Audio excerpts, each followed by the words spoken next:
Muy bien, buenas tardes con todos y con todas.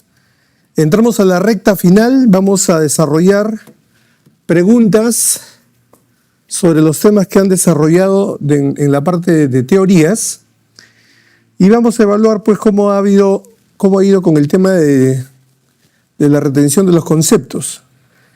Son 150 preguntas aproximadamente, vamos a empezar rápido porque si no el tiempo nos va a faltar. Empezamos entonces con la primera pregunta, que dice así: se realiza atención integral de salud a familia dedicada a reciclaje domiciliario de envases de pintura y baterías de auto. El tamizaje de plomo en sangre se encuentra dentro de límites normales, no se evidencian manifestaciones clínicas. ¿Cuál es la conducta a seguir? Bueno, estamos en una etapa en la que no existen aparentemente signos de la enfermedad, pero sí hay factores de riesgo.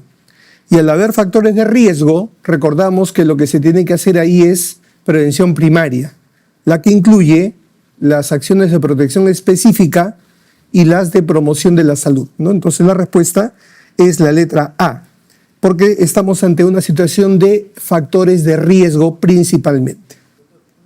Diga.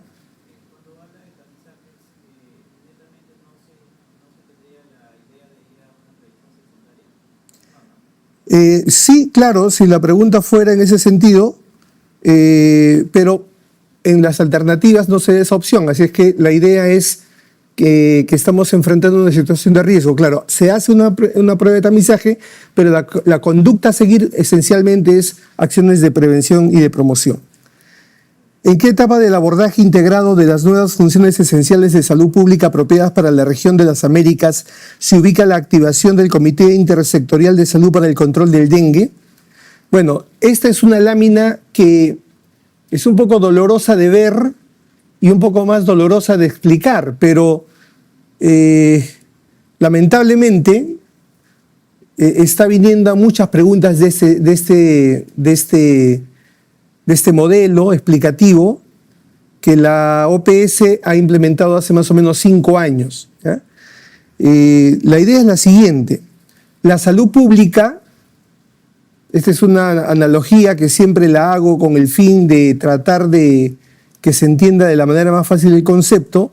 La salud pública es como un motor, ¿verdad? Es como un motor que tiene que funcionar bien, pero para que este motor funcione bien, tiene que sus piezas funcionar bien. Y este es un motor muy, muy particular porque está conformado por 11 piezas. ¿Eh? Cada una de esas piezas se llama función esencial de salud pública. Son las famosas FESP. ¿Eh? Entonces, ¿qué cosas son las FESP? Son diferentes aspectos de la salud pública de cuyo funcionamiento particular depende el funcionamiento general de la salud pública. Entonces la OPS ya hace muchos años, más de 20 años, ha identificado estas 11 FESP. ¿Ya? Hasta el 2025 eran 11 piezas distintas de las que hoy día tenemos. Eso lo digo en caso alguien se choque de casualidad por esas cosas de la vida con una clasificación distinta a la de hoy. Y la confusión puede ahondarse cuando ustedes vean que antes eran 11 y hoy día también son 11. ¿Ya? Entonces, no ha cambiado el número, pero lo que han cambiado es básicamente las denominaciones de esas 11 funciones. Pero bien, sigamos con la explicación. Entonces, lo que quiero que entiendan es que para que un motor funcione bien, no basta que 5 piezas funcionen bien, o que 8 piezas funcionen bien, o que 10 piezas funcionen bien. Necesitamos que las 11 piezas funcionen bien, ¿correcto? Eso está claro. Entonces, de la misma manera, para que la salud pública funcione, necesitamos que las 11 funciones esenciales hagan lo que tienen que hacer, es decir, funcionen bien. Entonces, si esta lógica ya se viene manejando hace un tiempo, lo que ha hecho la OPS hace 5 años es identificar 4 etapas por las cuales vamos a explorar el funcionamiento del sistema de salud pública y ha definido 4 etapas, como repito, que se llaman evaluación, desarrollo de políticas, asignación de recursos y el acceso. Es en ese orden que tenemos que identificarlas y reconocerlas. Es decir, primero se hace la evaluación. Entonces, la evaluación, para que ustedes lo recuerden mejor, es como hacer un diagnóstico, es decir, cómo está la salud pública, ¿ya? Entonces, ¿qué funciones? Hay un conjunto de funciones esenciales que tienen que ver con el diagnóstico de la salud pública. O sea que su rol, estas son las piezas que van a ayudarnos a ver cómo anda la salud pública, cuál es la situación operativa de la salud pública, ¿ya? Luego, una vez que tengamos el diagnóstico, una vez que sepamos qué funciona y qué no funciona, ¿qué hacemos en medicina? Una vez que tenemos el diagnóstico, hacemos el tratamiento, ¿verdad? Ya, el tratamiento, estoy tratando de hacer una analogía médica para ver si esto logra su propósito de entenderse. Luego que tenemos el diagnóstico, que es la evaluación, hacemos el tratamiento, que implica planificar el tratamiento que vamos a dar. Entonces, en esta parte del proceso, el tratamiento equivale a la segunda etapa, que es el desarrollo de políticas. Las políticas no son sino, y permítanme el ejemplo, son un conjunto de planes. ¿Ya? ¿Qué es lo que se quiere hacer? ¿Cuál es el objetivo que se logra o que se pretende lograr? ¿Ya? Entonces, en la etapa de desarrollo de políticas es donde se plantean los objetivos que se van a desarrollar en función del diagnóstico. Es decir, si yo he identificado 4 problemas, yo tengo que planificar qué cosa voy a hacer respecto a esos 4 problemas identificados, ¿ya? Pero como estamos a nivel de salud pública, esos planes se denominan políticas, porque en general, cuando hacemos salud pública, hablamos de largo plazo, y hablar de largo plazo es hablar más que de planes, de políticas. Así es como llegamos al concepto de desarrollo de políticas, o a la etapa, para ser más preciso, del desarrollo de políticas.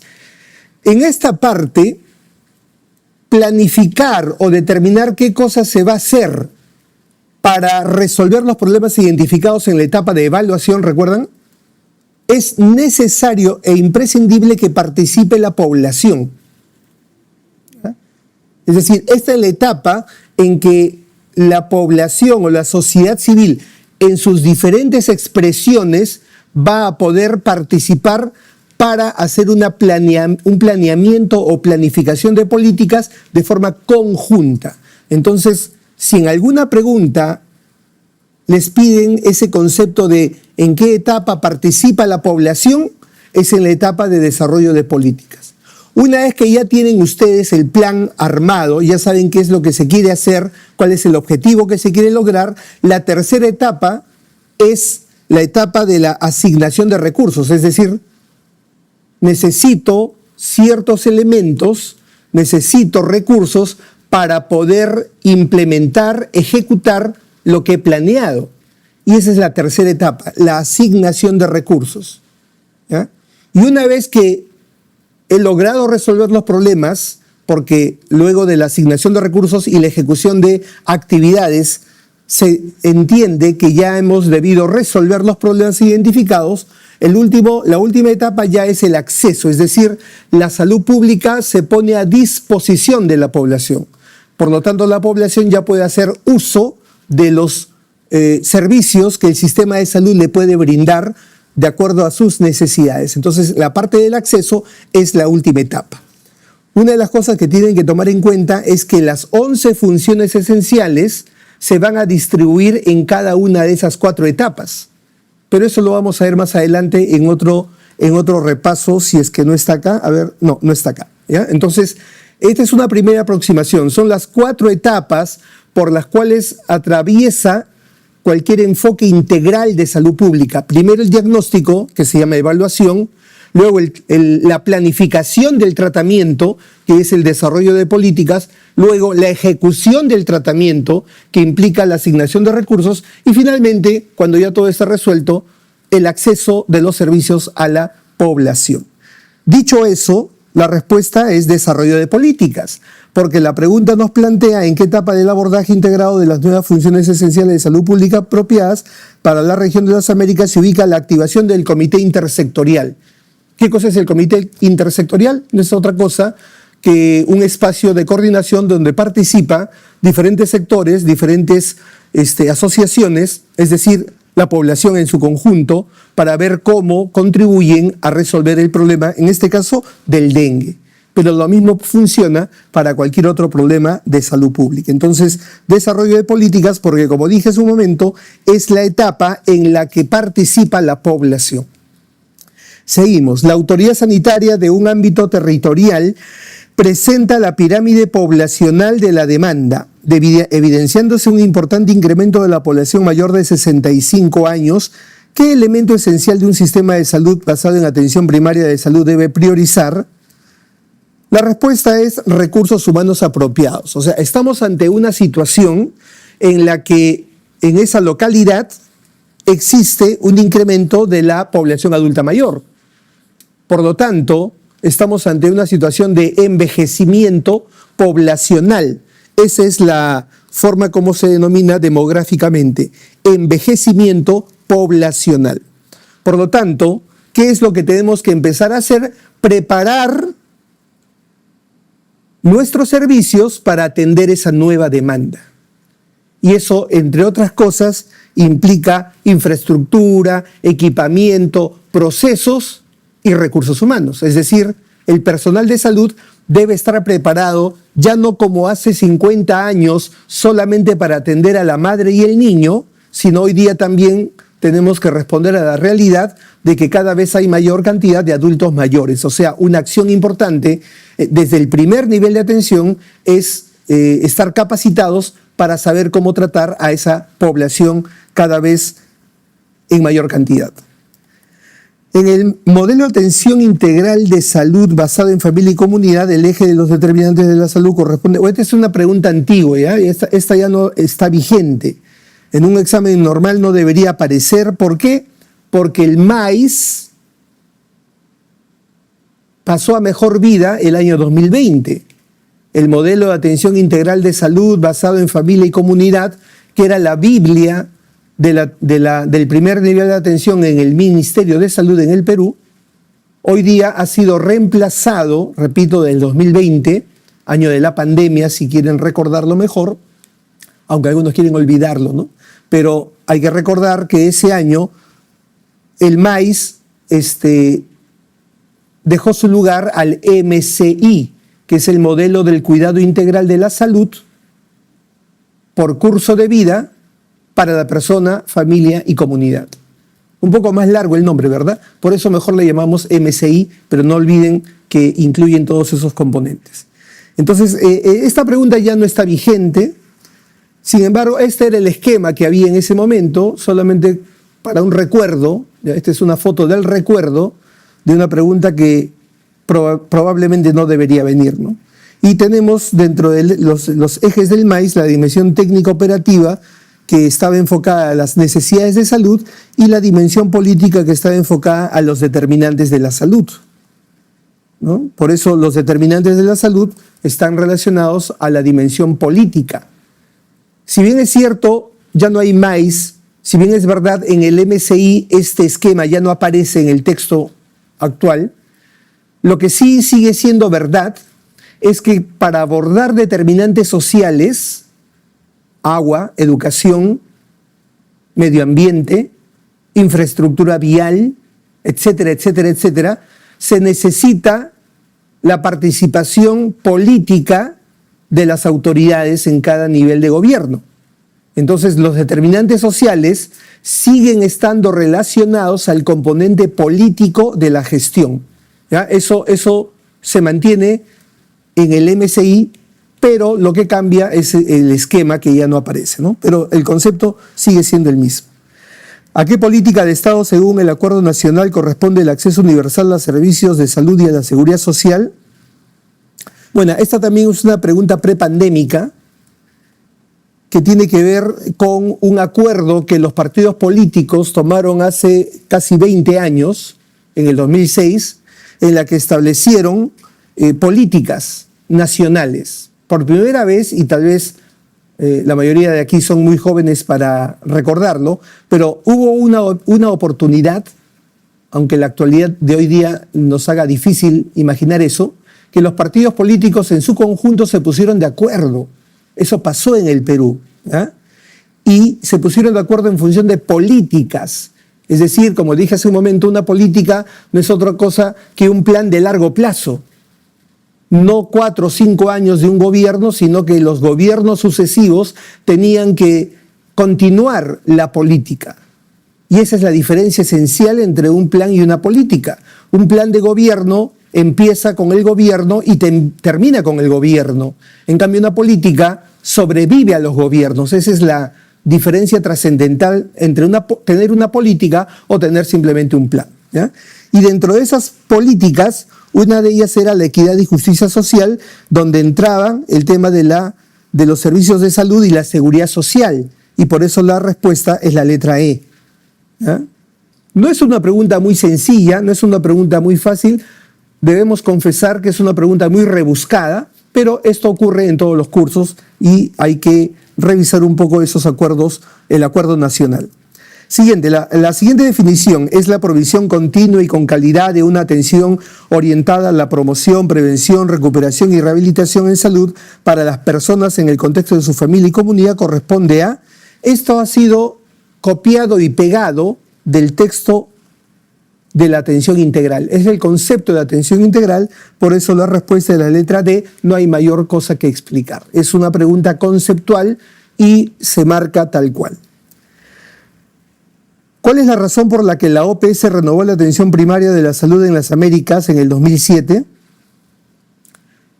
Bueno, esta pregunta nos debe llevar al recuerdo de que la atención primaria de la salud como estrategia fundamental fue aprobada en el año 1978 en Alma-Ata, ¿ya? En una conferencia mundial sobre la salud organizada por la OMS. Ahí nace la APS, la famosa atención primaria de la salud, que planteó que hasta el año 2020, o sea, 22 años después de su nacimiento, iba a lograr mejorar el estado de salud de la mayoría de países del mundo, a lo que llamó Salud para Todos en el año 2000.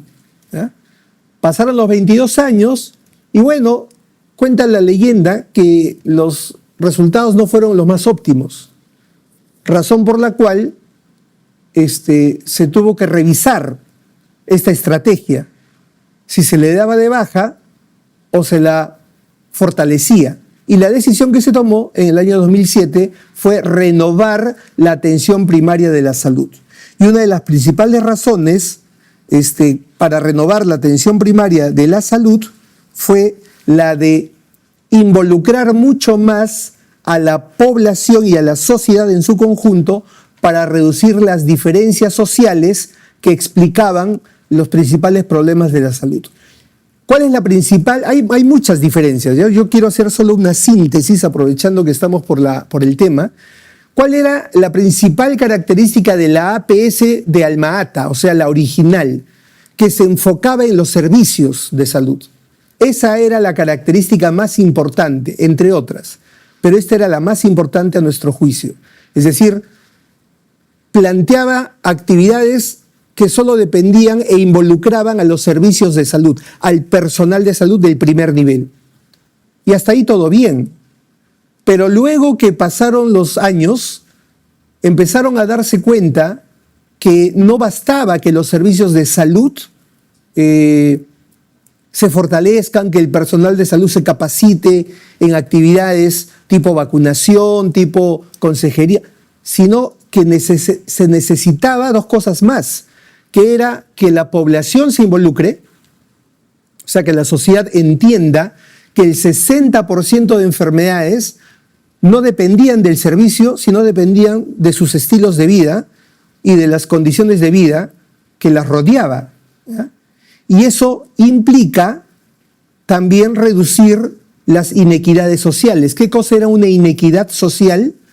Toda diferencia injusta que determina el estado de salud de la gente.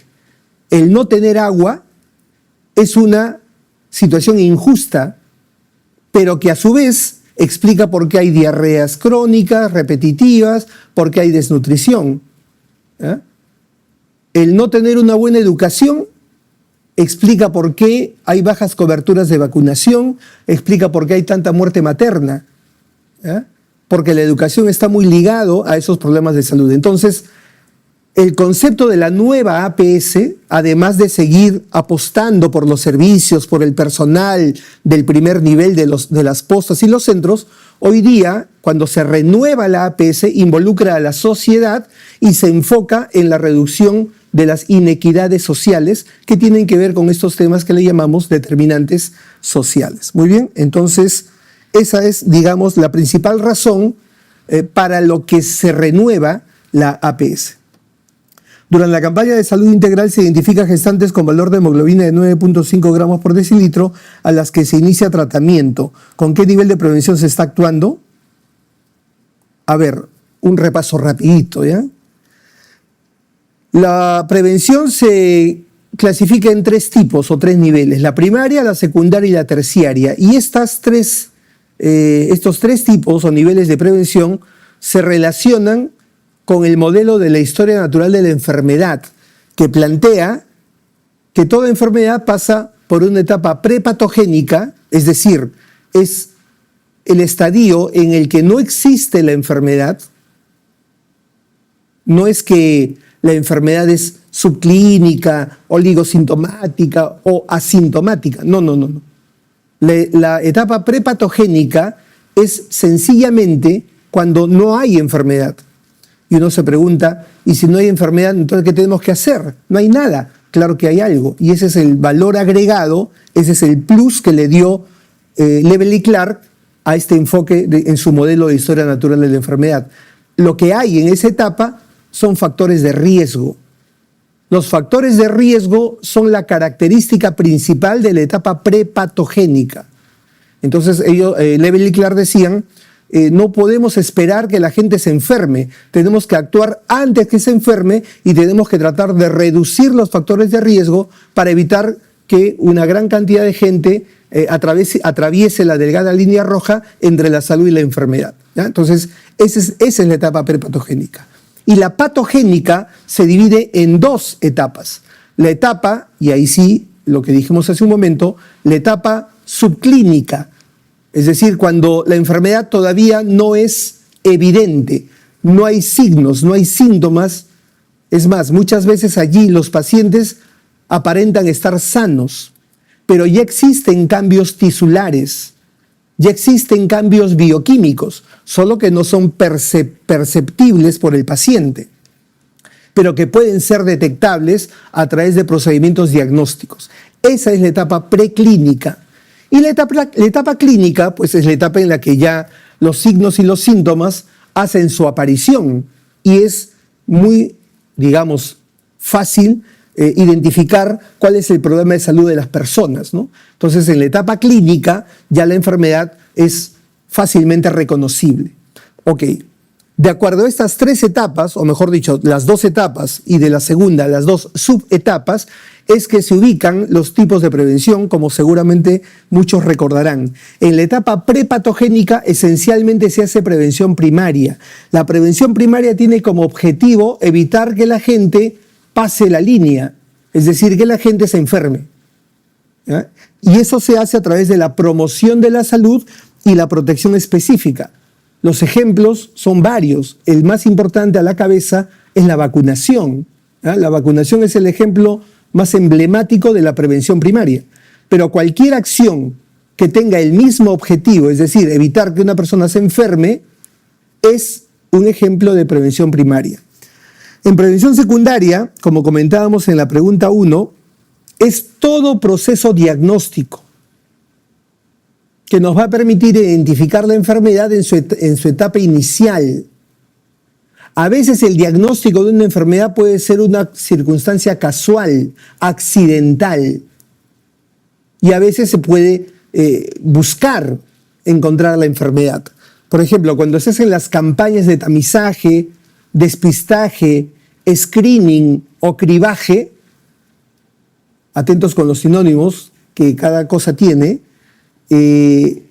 screening, cribaje, tamizaje, despistaje, hay una búsqueda intencionada de encontrar una enfermedad en particular. Cuando hacemos una campaña de despistaje de hipertensión, de diabetes, de glaucoma, ¿ya? Estos son ejemplos de acciones de prevención secundaria, porque lo que se busca es diagnosticar la enfermedad en una población que aparentemente no la tiene, ¿ya? ¿Y cuál es el objetivo de la prevención secundaria? Porque no confundir objetivo con métodos. El método es el diagnóstico para un tratamiento oportuno, pero el objetivo es limitar el daño. Es decir, ¿para qué yo trato de encontrar la diabetes en su estadio inicial? Para evitar que desarrolle nefropatía. Es decir, el objetivo de la prevención secundaria, en cualquiera de sus formas, es evitar que la enfermedad avance. Y la mejor manera de evitar que la enfermedad genere complicaciones y mayor daño al paciente es encontrarla tempranito para saber qué podemos o cómo podemos controlarla o curarla. Y la terciaria ya es cuando llega pues, la etapa en la que la enfermedad ya hizo lo que quiso, es decir, ya generó estragos en el paciente y generó algún tipo de discapacidad funcional, ¿no? Física o psicológica. Y entonces cuando ya hay un daño que limita la funcionalidad de las personas, la prevención terciaria se ejecuta esencialmente para hacer un restablecimiento de esa función perdida a través de cualquier técnica de rehabilitación. Entonces, el objetivo no es la rehabilitación, como en la prevención secundaria no es el diagnóstico. El objetivo de la prevención terciaria es reincorporar al paciente a sus actividades normales lo más posible. Y la técnica o el medio es a través de la rehabilitación. Muy bien, entonces dicho eso, y esto es muy importante porque es un tema que siempre viene en los exámenes, la respuesta es secundaria, ¿no es cierto? Porque lo que estamos tratando es un tratamiento temprano. Acabamos de detectar un nivel de anemia y lo que vamos a hacer es un tratamiento lo más temprano posible. Eso corresponde a la prevención secundaria. Un médico general va a participar de una campaña de detección de cáncer de mama en una región de la selva con muchas inequidades. Para lo cual, cuando escuchen inequidades, que es una palabrita que he detectado, está viniendo mucho en los últimos tiempos, hablar o escuchar inequidad para efectos prácticos, colegas, es como una injusticia social. Esa es una inequidad, es una injusticia social, ¿ya?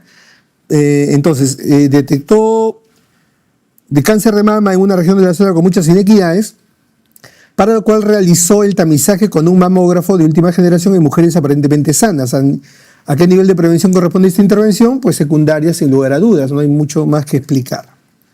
En una comunidad de Loreto, con población nativa en contacto inicial sin casos de COVID, la autoridad sanitaria decide impedir el ingreso de personas ajenas a la comunidad, ya que los casos se vienen incrementando rápidamente en las grandes ciudades. ¿Qué tipo de prevención es esta? Estas son las típicas poblaciones aisladas, ¿no? O poblaciones que no tienen contacto con la sociedad occidental, por llamar de alguna manera, ¿no? U otra denominación son comunidades no contactadas. Ya, estas comunidades, el hecho de aislarlas o mantenerlas separadas del resto de la población es con el único objetivo de que no entren infecciones que pudieran diezmar a esa población. Porque lo que se ha evidenciado en este tipo de poblaciones es que al no estar en contacto con ciertos gérmenes, no han desarrollado adecuadamente su sistema inmunológico. Por esa razón son las poblaciones que más mueren en casos de epidemias importantes, ¿no? Porque no tienen esa capacidad natural de defensa. Entonces, una manera de cuidarlos es aislarlas, mantenerlas separadas, sobre todo en procesos como los que hemos pasado con el COVID. Por lo tanto, el tipo de prevención es primaria. Hay que evitar que entren en el proceso de la infección. Hay que evitar que se enferme. Varón de 35 años con índice de masa corporal de 35 y glicemia de 150 miligramos por decilitro. Inicia tratamiento farmacológico junto con programa educativo estructurado. ¿Qué nivel de prevención se está aplicando?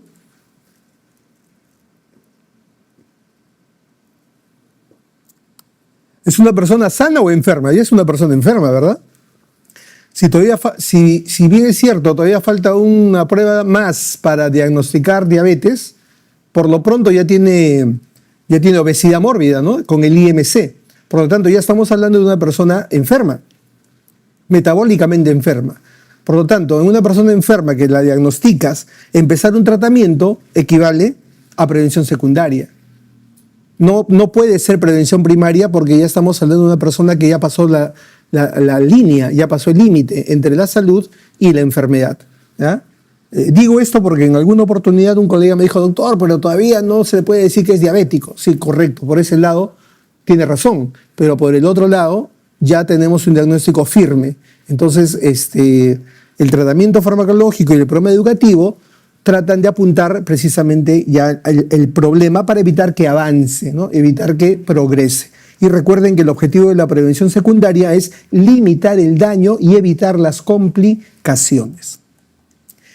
¿Cuál es el propósito de la prevención primaria? Bueno, la respuesta, digamos, original es evitar que la gente se enferme. A veces no aparece esa respuesta bajo esos términos. Hay que buscar aquella que se le parezca y en este caso la más parecida es la letra A. Limitar incidencia mediante controles de factores de riesgo. Lo que me permite reiterarles un concepto que en clase dijimos, ¿no? ¿Con qué se relaciona la prevención primaria? ¿Con incidencia o con prevalencia? Y la respuesta es con incidencia, ¿ya? Es decir, la prevención primaria busca reducir la incidencia. Pero ¿cómo funciona la lógica de esto? Si ustedes tienen claro que la prevención primaria tiene como objetivo evitar que la gente se enferme, estarán de acuerdo conmigo que también podríamos decir que el objetivo de la prevención primaria es evitar que aparezcan casos nuevos. Entonces, en ese momento es que aparece el concepto de la incidencia.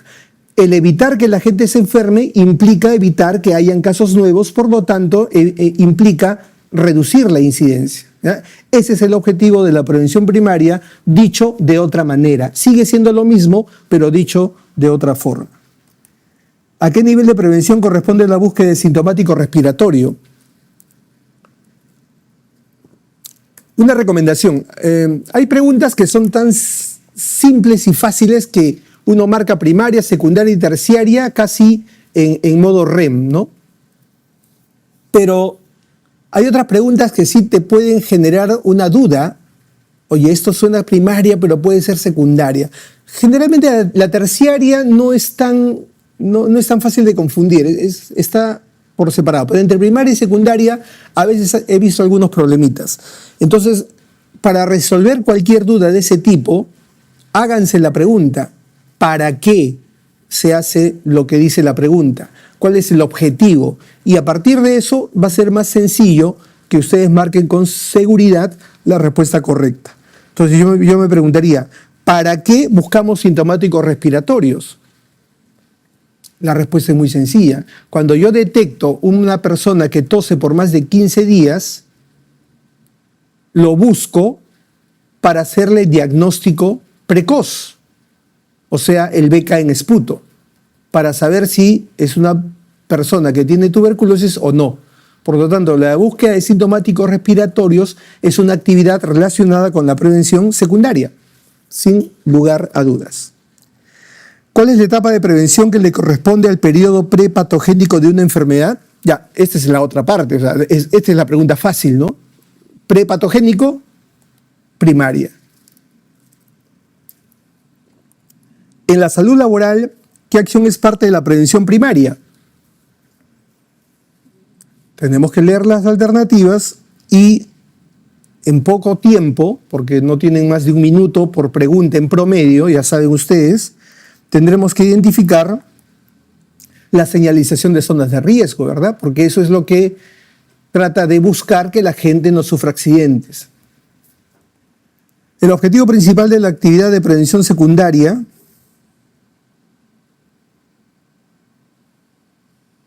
la respuesta, a ver, en sus casas se están marcando también, se han quedado en la 13, colegas, ¿ah? A ver, refrésquense, actualícense. La 16, la respuesta es la letra A. La detección y el tratamiento de la enfermedad en su fase presintomática, ¿no? Ese es el concepto ligado a la prevención secundaria. Ya, esta es otra pregunta engañosa. En el programa, capciosa mejor dicho, ¿no? En el programa de control de malaria, la actividad de prevención secundaria más factible de cumplir por los agentes comunitarios es...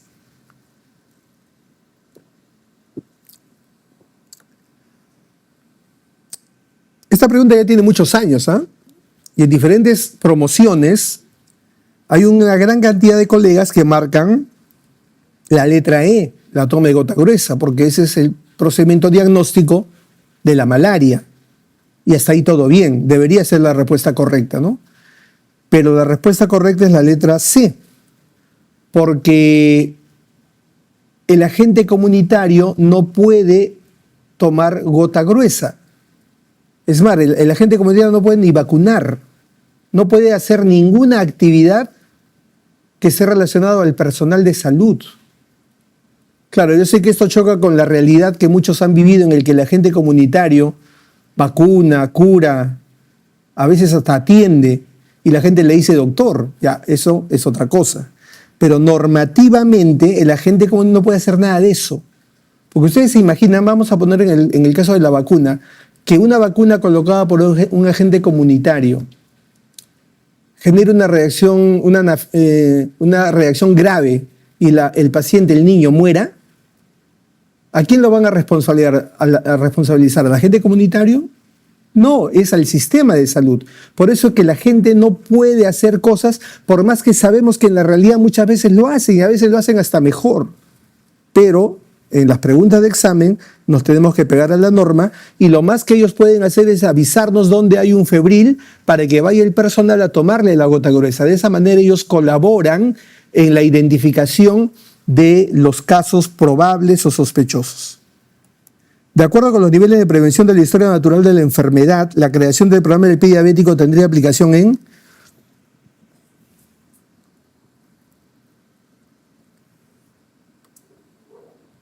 Esta es otra pregunta de las más polémicas que yo he podido ver. Creo que cuando la hicieron en el examen que corresponde del ENAM, hace también muchos años, no sé si recuerdo mal, la respuesta fue prevención terciaria, en la clave oficial, hasta donde recuerdo. Puedo estarme equivocando, entre tantas preguntas, ¿no? Pero la respuesta es prevención secundaria. ¿Por qué?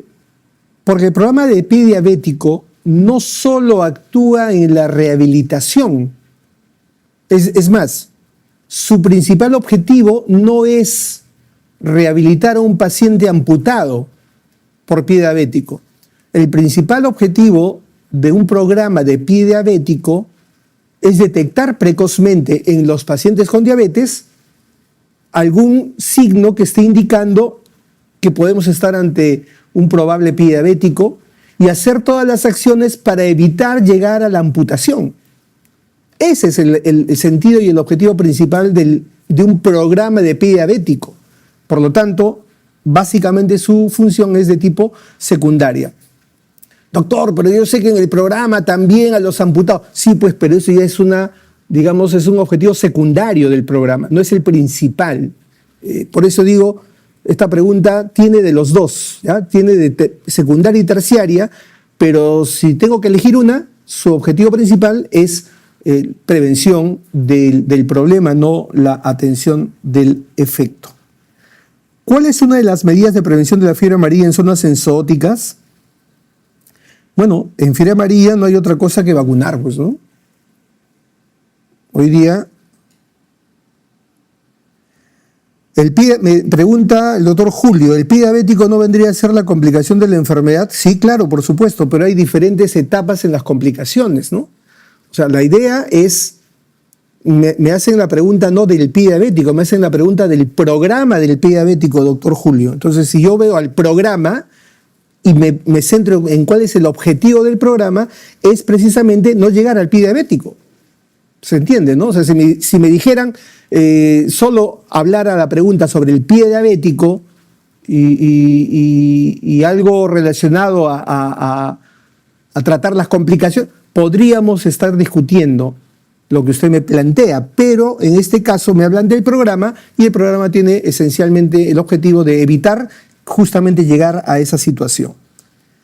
Relativo al nivel de prevención de la enfermedad y promoción de la salud, la detección de sangre oculta en heces en cáncer de colon es T-Venom en heces, método diagnóstico, prevención secundaria.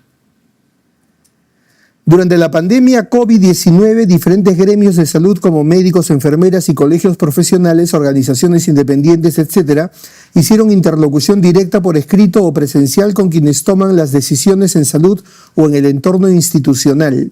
¿Qué actividad de la salud pública realizaron estos actores sociales? Bien, esta pregunta, hasta la anterior, hemos tratado de agotar todas las preguntas que han venido en diferentes exámenes sobre prevención. Ahora vamos a ver un poquito de promoción, que no es lo mismo. Yo sé que mucho se habla de promoción y prevención. Es como si me hablaran del binomio madre-niño o del proceso salud-enfermedad. Son binomios, o sea, al hablar de binomios estamos hablando de elementos que no pueden andar aislados, se tienen que tratar juntos o se tienen que analizar de manera conjunta.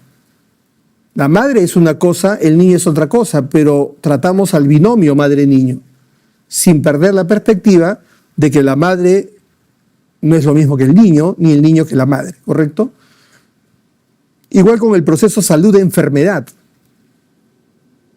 Se habla de un binomio salud-enfermedad o proceso salud-enfermedad porque es un enfoque pendular, ¿no? La gente, desde que nace hasta que muere, está sano o está enfermo para luego volver a estar sano y tal vez luego volver a enfermarse. Es decir, todos andamos desde que nacemos hasta que morimos en diferente etapa, enfermos o sanos. Pero una cosa es gestionar la salud o promover la salud y otra cosa es atender la enfermedad. Lo mismo sucede con la promoción y la prevención, ¿ya? Uno no dice, no, yo solamente voy a hacer promoción y no voy a hacer prevención. Eso no existe.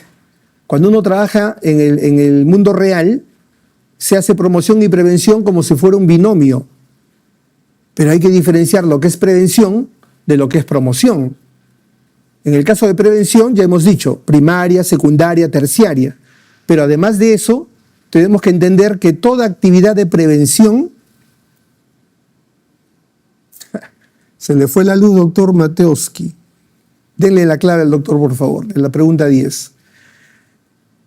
Además de que sabemos que la prevención es primaria, secundaria y terciaria, otro detalle que deben llevar consigo hasta el día del examen, ya luego si quieren se resetean, ya les expliqué eso, es que la prevención es una actividad esencialmente individual, es decir, se realiza de manera específica en las personas y para alguna enfermedad en particular. Y por eso, en general, a la prevención, y en particular a la primaria, se le llama protección específica. Por ejemplo, una vacuna. La vacuna contra el sarampión no es contra el dengue, no es contra la viruela, es contra el sarampión. Es específica.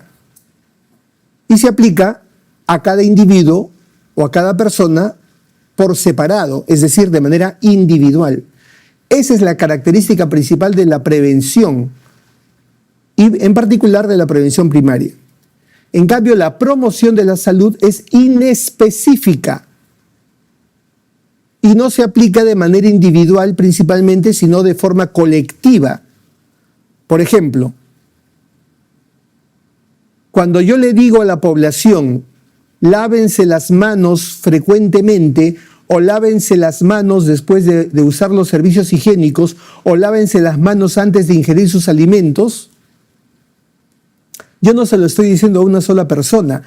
A nivel de promoción de la salud se lo estoy diciendo a toda la comunidad.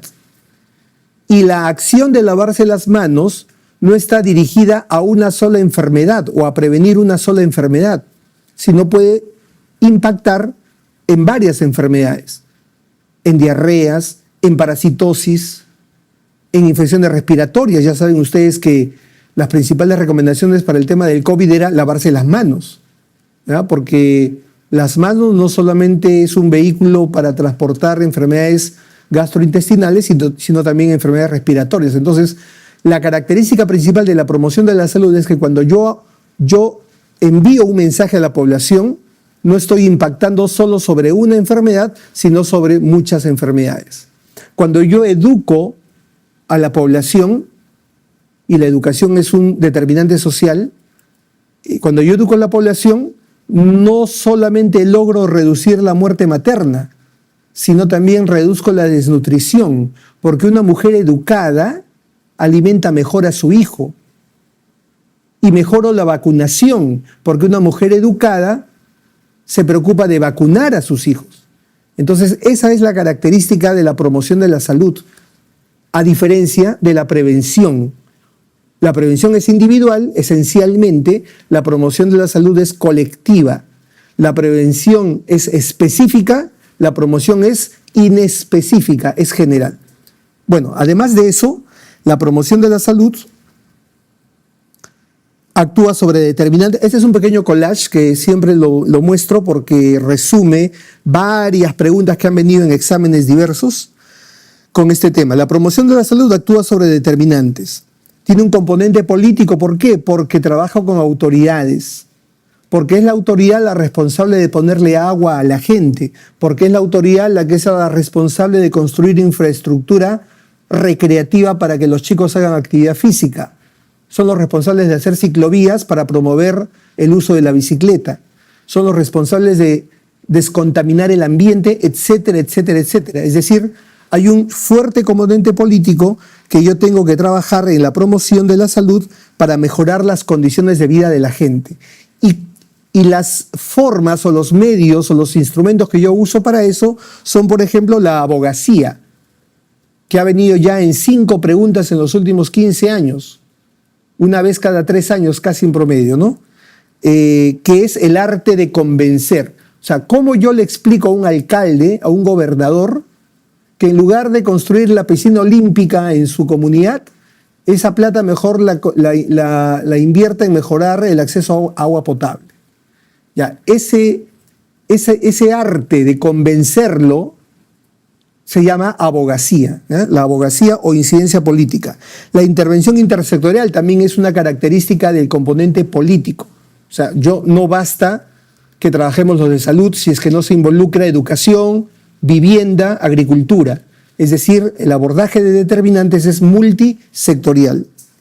Y el propósito pues, es modificar los entornos de la población. En tanto, en la parte social, la educación es la herramienta más importante. ¿Por qué? Porque el objetivo del componente social, que ya no son autoridades, sino ahora es la población de a pie, ¿qué cosa es? Mejorar estilos de vida, cambiar estilos de vida. Y eso solo se puede lograr principalmente por la educación.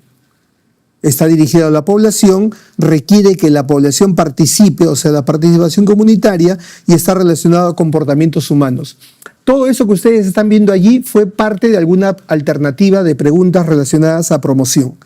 Entonces, ¿cuál es el objetivo final de la promoción de la salud? Yo ya sé que en el componente político es mejorar entornos y yo ya sé que en el componente social es mejorar estilos de vida. Pero el objetivo final de la promoción, ¿cuál es? Mejorar la salud pública. A través de estos 2 componentes, el objetivo final es mejorar la salud de la población. La autoridad le tiene que poner agua potable a la gente, pero la gente tiene que usar el agua lavándose las manos. La autoridad va a poner la ciclovía, pero es la gente la que tiene que cambiar su estilo de transporte usando más bicicleta. Y así juegan en pared el componente político con el componente social. Muy bien, dicho eso, la respuesta es la abogacía, ¿no? O sea, todas las organizaciones, etcétera, etcétera, dice, han influido con quienes toman decisiones, y esa es la característica. Quienes toman decisiones, las autoridades, ¿no? Entonces estamos hablando de la abogacía. La directora del centro educativo ubicado junto al centro de salud informa que anualmente más del 5% de estudiantes de secundaria abandonan los estudios por embarazo. Ante esta situación, ¿qué actividad promocional prioritaria debe realizar el equipo de salud? Lo hemos dicho, educar. En un 50% de preguntas, y esto es un dato duro, estadístico, y son 35 años que hemos revisado exámenes, en el 50% de preguntas, y este es un dato que les puede interesar, en preguntas relacionadas a promoción de la salud, en la mitad de ellas, 50% de lo que les digo, la respuesta está en una alternativa que hable sobre educación y comunicación. ¿Ya? En este caso, es una de esas oportunidades en las que se cumple. Así es que ténganlo en cuenta para ver si les ayuda en una pregunta en el futuro. Entonces, promoción tiene que ver con educación, si se trata de la población, o tiene que ver con abogacía, si se trata de autoridades. ¿Cuál es el requerimiento mínimo de agua en litros por habitante por día que la OMS recomienda suministrar a las poblaciones rurales? Bueno, esta sí es una pregunta del maligno, ¿no? Esto es para que no te saques 20, siempre pasa, ¿no? Pero el dato está en la tabla de OMS que habla de 100 litros habitante por día, ¿no? A más. Ese es lo mínimo. Sobre eso es lo óptimo. Entonces, respuesta letra D de dedo. La responsabilidad del monitoreo del tratamiento o prevención de anemia en los niños, según el plan de lucha contra la anemia en un establecimiento de salud, corresponde a todos. Esta parece una pregunta romántica y una respuesta más romántica, pero está en la norma técnica. Y como les dije alguna vez, en salud pública, en el 99% de preguntas, la respuesta tiene que ver con una norma técnica. Son preguntas normativas, aunque a veces parecen preguntas de cultura general o de psicotécnico, en realidad son preguntas normativas. Dentro del sistema de control interno, ¿cuál es el componente que se refiere a un proceso permanente a fin que la entidad pueda prepararse para enfrentar eventos que afecten adversamente los objetivos de la institución? Eso se llama evaluación de riesgos. Eso es permanente. Toda institución debe estar de manera permanente y continua evaluando los riesgos que se pueden presentar en su área de influencia. La 23, doctor, la 23 es la D de dedo, la 24 la C de casa. ¿Diga? Claro. Ahí está.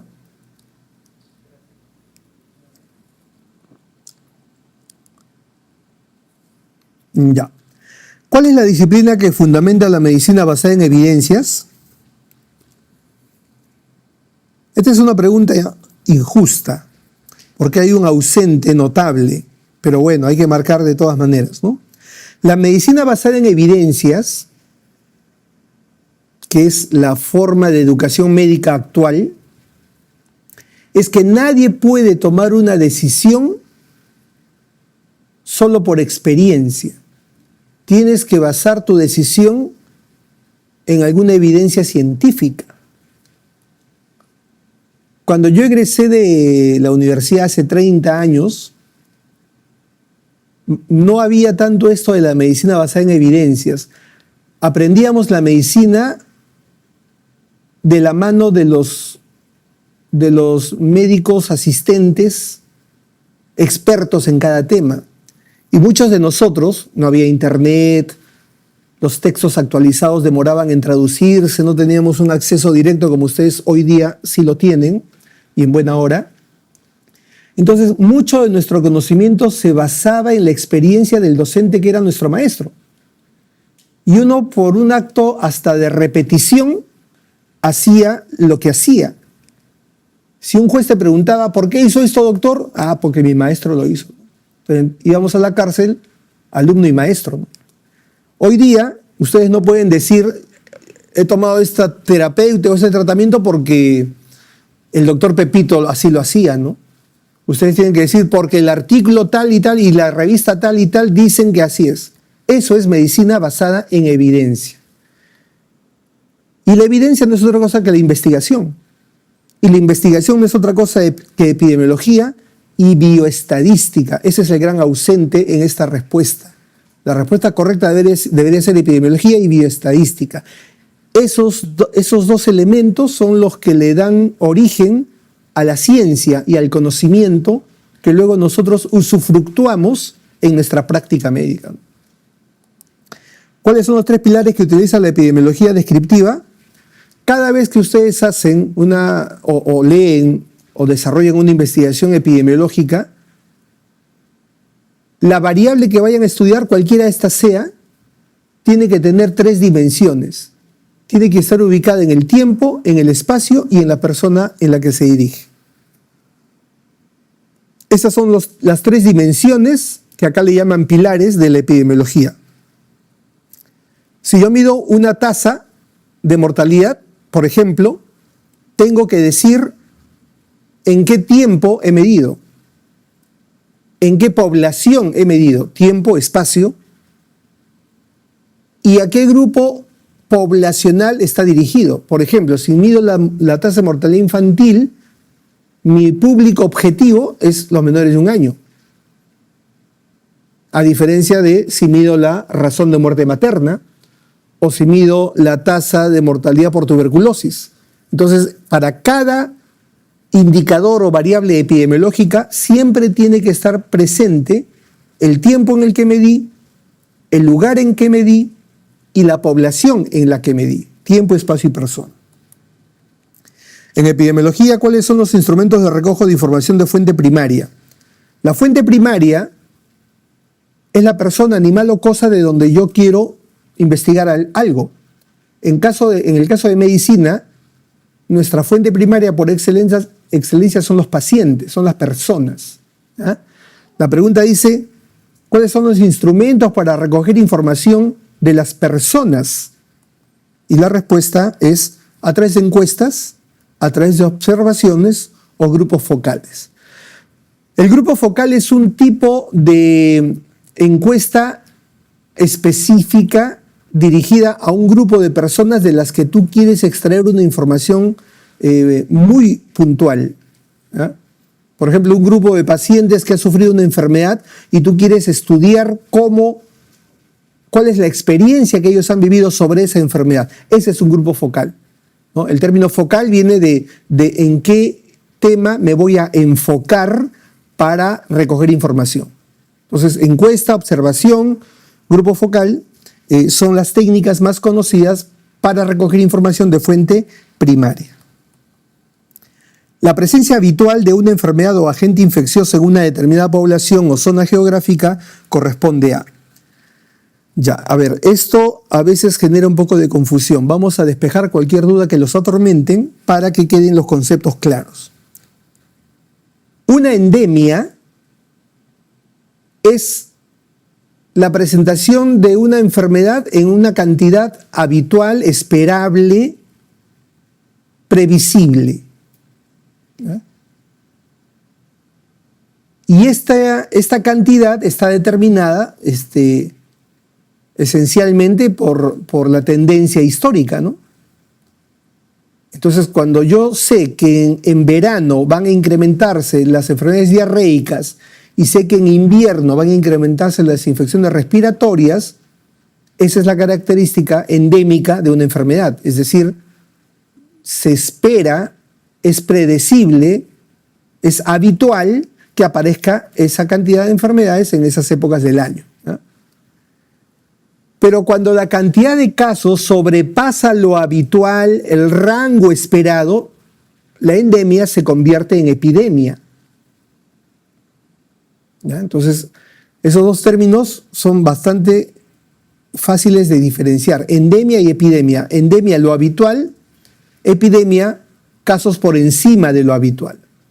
Ahora, en el contexto de la epidemia, hay 2 términos que a veces se usan de manera indistinta: el brote y la epidemia propiamente dicha. En la práctica, muchos usamos el término brote y epidemia, como dije, de manera indistinta, pero técnicamente hay diferencia entre un brote y una epidemia.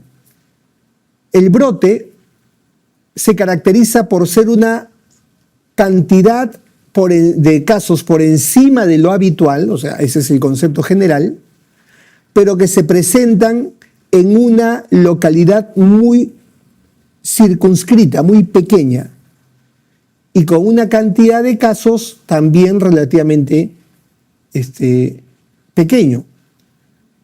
Pero cuando esta cantidad de casos aumenta y sobre todo se extiende a áreas geográficas más amplias, el brote se llama epidemia. Generalmente toda epidemia empieza con un brote. Toda epidemia empieza con un brote. En su etapa inicial, toda epidemia primero es un brote.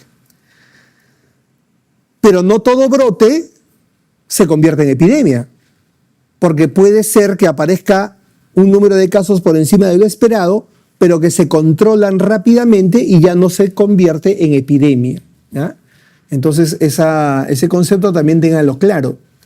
Toda epidemia, por definición, empieza por un brote, pero no todo brote llega a ser una epidemia, ¿no? Otro concepto que es muy fácil de confundir es la pandemia. La pandemia, por definición, es cuando una epidemia se extiende a otro continente. Es decir, es la cantidad de casos por encima de lo habitual, hasta ahí es el mismo concepto del brote de la epidemia, pero con el añadido particular de que la pandemia obligatoriamente tiene que extenderse a otro continente. La OMS le llama a los continentes regiones. Entonces, por definición de OPS sería extenderse por lo menos a 2 regiones del mundo. La región de las Américas, la región de África, la región de Europa, la región de cualquier región. ¿Ya? Pero hay otro factor adicional que debe estar presente para que uno pueda declarar pandemia. No solamente, imagínate, una enfermedad A aparece en América y se detecta otro caso A en Europa. Ya, doctor, ¿es pandemia por definición? Falta otro requisito. Que el caso de la enfermedad A aparecido en América y el caso de la enfermedad A aparecido en Europa tienen que tener alguna relación epidemiológica, es decir, tiene que haber alguna forma de explicar que la A de América provocó el caso A de Europa o viceversa. Y a esa condición se le llama nexo epidemiológico, o sea, relación epidemiológica, alguna explicación de que la persona viajó para allá y allá infectó, regresó, y algo tiene que haber. No pueden ser casos desconectados para hablar de pandemia, ¿ya?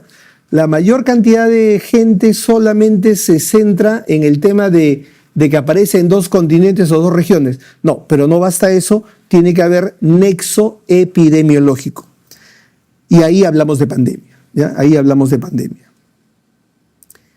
Y la holoendemia es otro tipo de clasificación. Holoendemia, hiperendemia, mesoendemia o epidemia concentrada. ¿A qué se refieren esos términos? Se refieren a la cantidad de población que es afectada en una epidemia.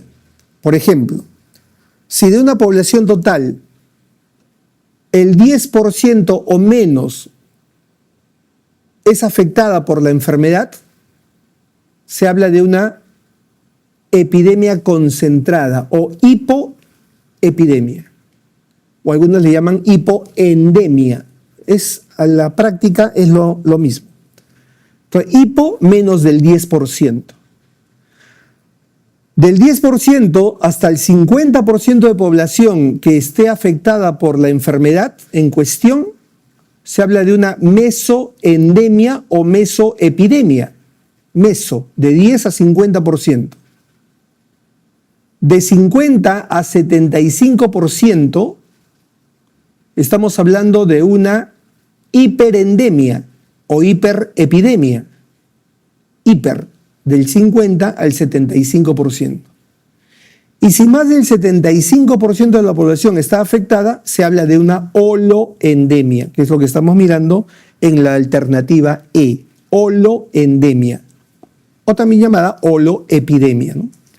Muy bien, entonces, con estas aclaraciones, la respuesta es endemia en la primera, el surgimiento rápido de una enfermedad que afecta a un amplio rango de la población y que compromete a más de un país, de una región, se le denomina. A ver, ¿qué dicen en sus casas de la 30? A ver, doctor Yuliño, ya expliqué el brote. El brote es parte de la epidemia, así es, en un momento. Luego se puede convertir o no en epidemia, perfecto. Está muy bien. Ya, la 30 dicen. Ya, acá también me contaban por allí que el año que esto fue tomado, o sea, hace 12 años, la clave fue pandemia, pero la clave es epidemia. Doctor, pero dice que compromete a más de un país, pero también dice de una región. Y es el concepto al que les he explicado, ¿no?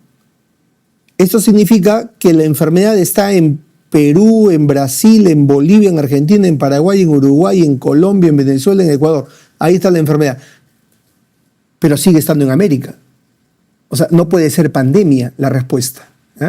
Es una epidemia extendida, si quieres, una gran epidemia, pero todavía no califica como pandemia. Se tiene una epidemia de peste donde Jaime es el primer caso notificado, el primero que llega al centro de salud y es diagnosticado, y se investiga concluyendo que Pedro fue el primer infectado. ¿Quién es Jaime y quién es Pedro? Bueno, sé que muchos conocen la respuesta, pero aprovechemos para repasar conceptos importantes. El término brote en epidemiología es un super término, o sea, aparece en muchos momentos. El término caso, no el término brote, sino que estaba leyendo aquí el comentario de la doctora en brote, se me quedó. Pero el término caso, la palabra caso, es un término muy importante en epidemiología. Se usa en diferentes formas o en diferentes momentos. Por ejemplo, para efectos diagnósticos tenemos el término caso sospechoso, caso probable, caso confirmado. Y cuando hablamos de brotes o transmisión de enfermedades, hablamos de caso índice primario y secundario. El caso sospechoso, empecemos por ahí, es dentro de una epidemia o dentro de un brote, el caso sospechoso es aquel caso que se diagnostica sindrómicamente, o sea, con signos y síntomas, nada más. Los signos y síntomas te sugieren que se trata de esta enfermedad. Bueno, ese diagnóstico es sospechoso. El problema del diagnóstico o el caso sospechoso es que clínicamente, sindrómicamente, hay muchas enfermedades que se parecen. El dengue se parece mucho clínicamente a la Zika y a la chikungunya. Entonces, clínicamente, yo puedo establecer un diagnóstico no confirmado, ¿no? ¿Ya? Entonces, ese es el gran problema del caso sospechoso. ¿Qué hago para mejorar mi precisión diagnóstica? Evalúo algún dato epidemiológico que acompañe a la clínica, a los signos y síntomas, o algún resultado de laboratorio no específico o no confirmatorio que también incline la balanza hacia una enfermedad y descarte las otras. Entonces, cuando al caso sospechoso yo le sumo otras variables, básicamente epidemiológicas o de laboratorio, el caso se convierte en probable. Entonces ya tengo mayor seguridad de mi diagnóstico. Pero si quiero estar absolutamente seguro, debo recurrir al caso confirmado, que es aquel en el que ya aplico alguna técnica de diagnóstico confirmatoria, algún gol estándar, alguna prueba ya indiscutible. Y ahí tengo el caso confirmado, ¿ya? Entonces el sospechoso es clínico, el probable es clínico más variable epidemiológica o de laboratorio general, y el confirmado ya es con una prueba definitiva. En el caso de transmisión de un brote, tenemos el término índice primario y secundario. Empecemos con el primario. ¿Quiénes son los casos primarios? Los casos primarios son todos los casos que inician una epidemia o un brote y que han estado en contacto con una fuente de infección. Por ejemplo, ustedes comen una pollada y de todos los que comen el 80% se enferman, ¿no? Con una gastroenterocolitis, ya. Todos los que se han enfermado en ese grupo son casos primarios. ¿Por qué? Porque todos han entrado en contacto con la fuente de infección o han tomado agua contaminada. Todos los que se enferman son casos primarios. Entonces, los casos primarios, digamos que es la primera generación de enfermos, los que se han enfermado por haber entrado en contacto con una fuente infecciosa. Ya. ¿Y quiénes son los secundarios? Los secundarios son los que se contagian de un caso primario. Tú estás con la infección en tu casita reposando, viene tu primo, te visita, lo contagias, tu primo hace la enfermedad, él es caso secundario. Hace la misma enfermedad que tú porque tú lo has contagiado, pero nunca estuvo en contacto con la fuente, nunca tomó el agua, nunca comió la pollada. Esos son los casos secundarios. ¿Cuántos casos primarios hay? Varios. Depende de la intensidad del brote o la epidemia. ¿Cuántos secundarios hay? Varios también. ¿Y entonces qué cosa es el caso índice? Es el primer caso de un brote que se reporta o se detecta o se registra. Ojo, yo no he dicho que es el primer caso del brote, porque no necesariamente el primer caso de un brote es el caso índice. O sea, cronológicamente todos estamos de acuerdo que cuando hay un brote, de todas maneras, de todos los primarios, uno fue el que se enfermó primerito, ¿correcto? De todas maneras, de todos los que se enfermaron, uno empezó con la enfermedad. Pero ese primero no necesariamente es el caso índice. Porque para que sea caso índice, ¿qué tiene que ocurrir? Que ese primer caso tiene que haber sido registrado, notificado o detectado. ¿Qué pasa si el primero que se enfermó se aguantó como los machos y se quedó en su casa? Nadie se enteró de que estaba enfermo. En tanto que otro amigo que se enfermó después, minutos, horas después, ni bien sintió malestar, se fue a la posta y ahí lo registraron. Ese sería el caso índice. Entonces, el concepto de caso índice, o también llamado caso cero, es el primer caso de un brote o una epidemia, el primer caso en ser registrado, notificado o comunicado. Ok, dicho eso, entonces la respuesta es que Jaime fue el índice y Pedro fue el primario, ¿no? Porque Jaime fue el primer caso notificado. La persona que inicia la cadena de una enfermedad epidémica se considera primario.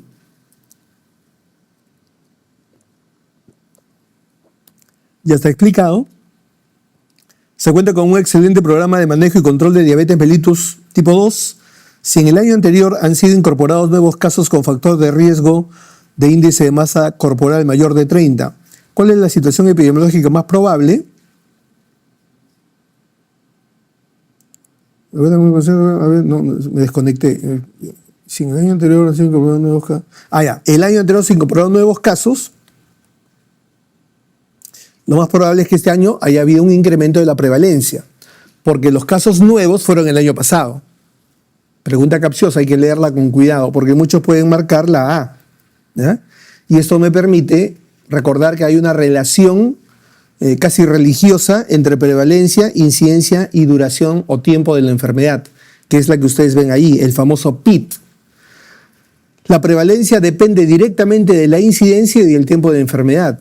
Es decir, si una enfermedad empiezan a aumentar los casos, va a aumentar la prevalencia. O sea, aumenta la incidencia y definitivamente aumenta la prevalencia. Y es correcto. ¿Por qué? Porque la prevalencia es el conjunto total de casos. Y cuando hablo del conjunto total de casos, estoy incluyendo los nuevos, más los antiguos. Los nuevos solos son la incidencia. Los antiguos solos no son nada. Y esto lo digo porque muchos se confunden. Dicen, ya, mnemotecnia. La incidencia son los nuevos, la prevalencia son los antiguos. Esa mnemotecnia no existe. No se inventen cosas.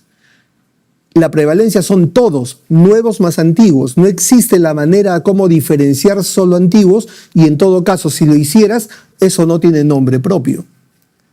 Y otra variable es el tiempo de la enfermedad. Mientras más dura la enfermedad, hay también un incremento de la prevalencia. A ustedes solicitan calcular la densidad de incidencia de neumonía asociada al ventilador mecánico en su hospital y sabe que es un indicador que mide la velocidad de presentación de casos. ¿Qué alternativa debe considerar para su cálculo?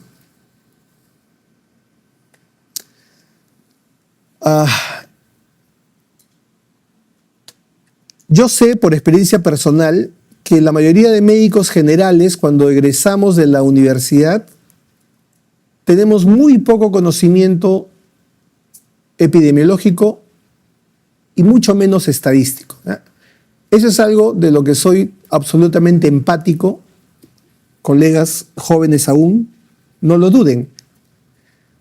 Pero también sé que dentro de ese escaso conocimiento hay algunos datos de cultura que por cultura general sí saben, pues, ¿no? Como prevalencia e incidencia, eso por lo menos, ¿no?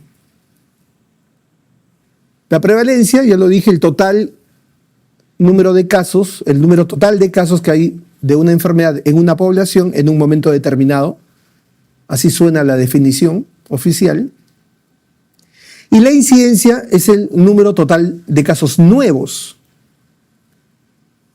Ya, pero lamento decirte que ese conocimiento es incompleto, porque hay dos tipos de incidencia. ¿Ya? Y tengan la absoluta seguridad, colegas, que si no fuera estrictamente necesario decírselos, no se los diría.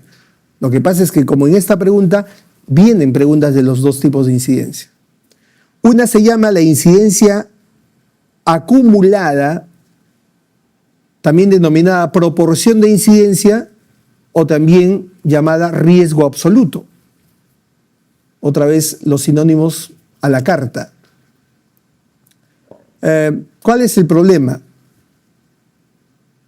Que a esta incidencia, a este tipo de incidencia, nosotros le llamamos incidencia a secas. O sea, esta forma de incidencia es la incidencia más popular, más comercial, más común. Y es la que se obtiene calculando o dividiendo el número de casos nuevos entre la población expuesta. O sea, es la incidencia que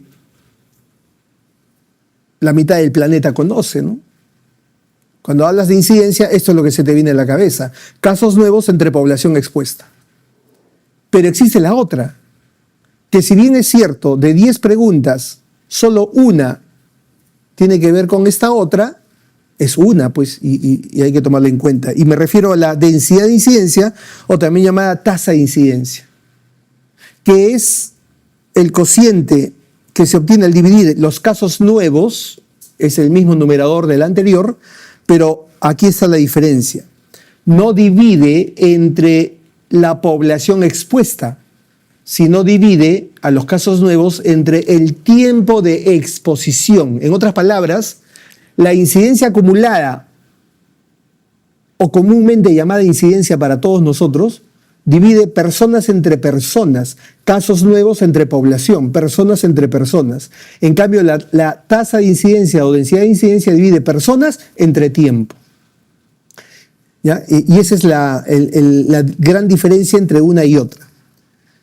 Pero el gran problema a la vez, y debo advertirles, es que hay preguntas, y han habido, y seguro van a haber, en las que te dicen, diga usted cuál es la tasa de incidencia. Pero los datos y el concepto que te dan en la pregunta se refiere todito a la incidencia acumulada. O sea, ¿qué hacen en ese caso? Deben de entender que ha habido un mal manejo del término y ustedes tienen que calcular con lo que está en la pregunta. Y al revés, te dan un concepto que tú sabes por lo que te acabo de decir, tú sabes que es incidencia acumulada. pero en las alternativas aparece como tasa de incidencia. Tú sabes que no es. ¿Por qué? Porque no te dan la variable tiempo de exposición, que es la variable propia de la tasa de incidencia. ¿Qué tienes que hacer en ese caso? Marca tasa de incidencia. Por aproximación no te queda otra cosa, porque lamentablemente hay todavía docentes y hay bancos de preguntas en los que la tasa de incidencia se usa como si fuera incidencia acumulada. No se haga mayor problema, solo se los digo para que conozcan. Porque también hay de la otra, que es esta de acá, ¿no? En donde la pregunta sí es específica de densidad de incidencia, ¿no? Así creo que dice. Acá está. A ustedes les solicitan calcular la densidad de incidencia. O sea, la pregunta esta es una de 10 preguntas que te van a hacer de ese tema. ¿Y cuál es la variable que caracteriza? El tiempo de exposición. ¿Ya? Entonces, esta es una pregunta rara en frecuencia, o sea, en cantidad de preguntas, pero me permite diferenciar los dos tipos que te acabo de mostrar. Si en una pregunta te hablan solo la incidencia, ¿en quién tienes que pensar? En la primera, en la incidencia acumulada. En el año 2019 se registraron un total de 2.000 defunciones en una localidad industrial. De total de causas, 300 fueron por cáncer de pulmón. La población censada fue 20.000 habitantes. Ese año se aplicó una encuesta notificándose 1.000 fumadores. ¿Cuál es la tasa específica de mortalidad por cáncer de pulmón por 1.000 habitantes? Datos. Muertes por cáncer de pulmón, 300. Población total, 20.000. Fumadores, 1.000. Pregunta, tasa específica de mortalidad por cáncer de pulmón. ¿Cómo se calcula la tasa específica de mortalidad por cáncer de pulmón? Es igual al número de muertos por cáncer de pulmón, esta es una tasa específica por cáncer de pulmón, entre la población en riesgo. Ese cociente, como en toda tasa, siempre los cocientes se multiplican por 1.000 para fines de lectura. Este es el múltiplo 1.000. Número de muertos por cáncer, 300. Ahí no hay duda, el numerador está claro. La pregunta es, ¿entre qué divido 300? ¿Entre 20.000 o entre 1.000? Algunos dirán, entre 1.000 porque los que fuman son los que tienen riesgo. Pero la respuesta es entre 20.000, porque hay un pequeño detalle y hay que leer bien. Toda la población vive en una localidad industrial. Y en consecuencia, toda la población está en riesgo porque están expuestos a contaminantes ambientales. Entonces, por esa razón, yo tengo que dividir 300 entre 20.000 y a ese cociente lo multiplico por 1.000 y me va a dar 15. Ya se hizo, hace varios años se ha repetido esa pregunta. Entonces, tengan cuidado con el denominador. ¿Cuál es la población en riesgo? Ahí te han puesto 1.000 fumadores para que caigan, ¿no? Y algunos han caído. La razón de la muerte materna se determina entre el número de defunciones maternas como numerador y el número de nacidos vivos como denominador por. Es una de las pocas, yo la verdad no conozco otra que sea tan importante, cociente que es la razón de muerte materna, cuyo amplificador no es 1.000. En el 99% de indicadores en epidemiología y en salud pública siempre es 1.000 el amplificador por el que se multiplica el cociente, salvo la muerte materna que es por 100.000. Tengan ese dato bien presente. Es por una convención internacional que la muerte materna, el cociente, siempre se multiplica por 100.000. Salvo que, como ya pasó alguna vez, el docente te diga, calcule la razón de muerte materna pero por 10.000. No te preocupes, simplemente en lugar de multiplicar por 100.000, multiplicas por 10.000 y ahí está tu respuesta. En un hospital 3.1 se vigilaron 10 pacientes con ventilación mecánica, los que acumularon 100 días de exposición a ventilación mecánica y se identificó 5 casos de neumonía asociados a ventilador. ¿Cuál es el indicador epidemiológico a calcular? Esta es una pregunta similar al tema de la incidencia. La respuesta es densidad de incidencia. Porque vuelvo a repetir, cuando te hablan de tiempo de exposición, están hablándote de la densidad de incidencia o también llamada tasa de incidencia. En una localidad rural de 2.000 habitantes, la mitad eran varones y se presentaron 10 casos confirmados de bartonelosis aguda en el mes de abril, de los cuales 5 fueron mujeres. ¿Cuál es la incidencia por 10.000? Miren bien los números, por 10.000 habitantes en el sexo femenino. Datos. La población total es de 2.000. Te dicen que hay igual cantidad de hombres y mujeres, 1.000 varones, 1.000 mujeres. Te dicen que en abril hubieron 10 casos de bartonelosis, de los cuales 5 fueron varones y 5 fueron mujeres. Hasta ahí son los datos de la pregunta. ¿Cuál es la pregunta? Diga la incidencia de bartonelosis en mujeres. Ya, acá nos inclinamos por la incidencia más comercial. Además que no hay otra razón por la cual tengamos que pensar en densidad de incidencia, ¿no?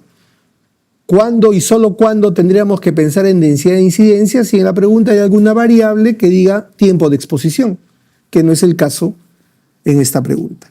Entonces, ¿cuál sería la fórmula? Número de casos nuevos entre población expuesta. Número de casos y la población que me piden medir el riesgo es en mujeres, nada más que en mujeres, no en toda la población. Entonces yo divido 5 casos de bartonelosis que hubo en las mujeres entre 1.000 mujeres, que es la población respectiva. Y este cociente normalmente se debería multiplicar por 1.000, porque les repito, 1.000 es el amplificador más común. Y la respuesta debería ser 5. ¿Pero qué te dice la pregunta? Por 10.000. Y tú le haces caso a la pregunta. Entonces, por eso la respuesta es 50.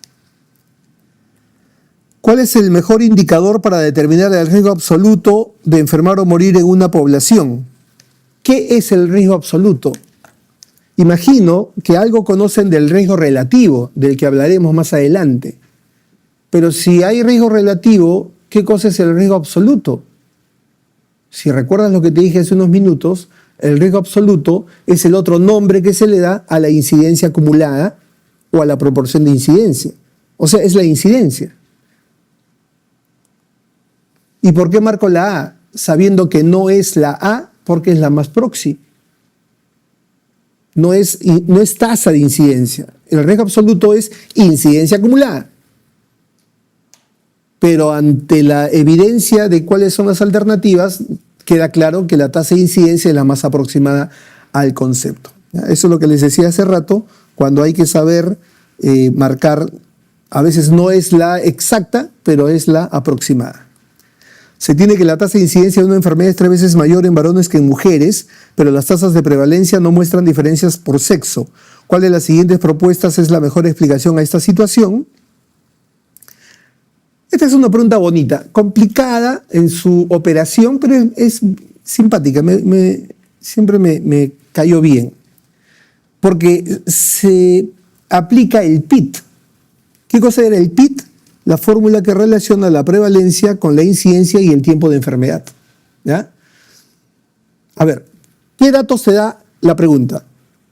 Primer dato te dice que la incidencia en varones es el triple de la incidencia de la enfermedad en mujeres. Eso es dato de la pregunta. Luego te dicen que la prevalencia de la enfermedad no se diferencia por sexo, algo así dice, ¿no? Eso se entiende que la prevalencia en varones es igual que la prevalencia en mujeres. Hasta ahí son datos de la pregunta. Entonces, yo voy a aplicar el PIT para varones y para mujeres. Y en lugar de poner prevalencia de varones, voy a poner la incidencia de varones por el tiempo de la enfermedad en varones. ¿Se entiende, no? Lo que he hecho. He aplicado el PIT en varones y solamente he puesto, ya que la prevalencia en varones es igual que la prevalencia en mujeres, simplemente he convertido en la fórmula que corresponde.